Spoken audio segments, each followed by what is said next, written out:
غافل منشین که میرسد روز جزا، از هر عملت زی حق رسد بر تو سزا. گفتی که به پیر توبه سازی تو، ولی می ترسم از آن که نوجوان گردی قضا. نتوانیدی اگر به هیچ کس نانی، هرگز متراش زی شخص خود سلطانی. اندازه کرپت برون پای میار، نفع نبود از این عمل چندانی. روزی برسد روی از این خانه برون، آواره و سرسان به صحرای جنون. هر نیک و بدی در این جهان کرده بودی، آماده بشو وقت جواب از کنون. ای آن که زیبوی ثروت امروز مستی، با کیف و صفا و عیش و نوش پا بستی. اندیشه نما که روزی بنده به شمار، فکری تو غلط که تا قیامت هستی. ای بنده که امروز چنان مشهوری، از فرض خدا سنتی رسول دوری. در قدرت اگر به اوج افلاک رسی، روزی برسد که عاقبت در گوری. شب می گذرد چو باز آید سحری، ای بنده غافل چی کنی نوحگری. خرسند چی گردی به گذشتی شب و روز، بگذشت قدری زی عمرت تو بخبری. خواهی که در این زمان باشی تو عزیز، جوینده پی خیرت شو و عقل و تمیز.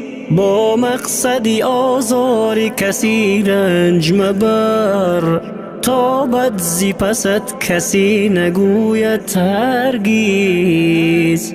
در منت دنیا گرفتار مباش، از دوست عزیز به هیچ چیز زور مباش. گر دوست تو را حاتمی توی خواهد بود، منتش مکش به پیش او خار مباش.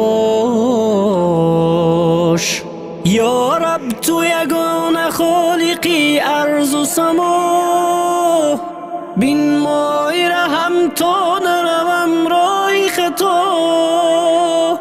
من ره گذرم چنان از این راه بروم، کاسی نشوم پیش تو بر روز جزا.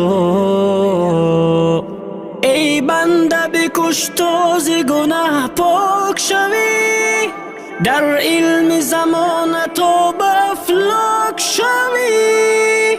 مغرور مباش و پند پیران آموز، کس خاک بودی و عاقبت خاک شوی. این خانه که مدتی شده منزل تو، پیوسته بکش خوب شود حاصل تو. از حلقه علما برون پا مگذار، تا روز جزا رفع شود مشکل تو. این دهر کسی که آمد باز خواهد رفت، بر کار زمانه بیش مکن گیر و درفت. اندیشه فردازی خیالت مبرار، زین کهنه نباد زود می باید رفت. شکرانه بکن چون ایمنانی داری، نه کشک و نه قصر آشیانی داری. من زی غم و منت کس را نکشی.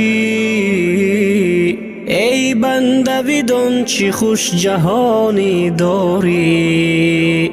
ما را پس پرده قضا نیست خبر، آگاه نیستیم ذره از سیر قدر.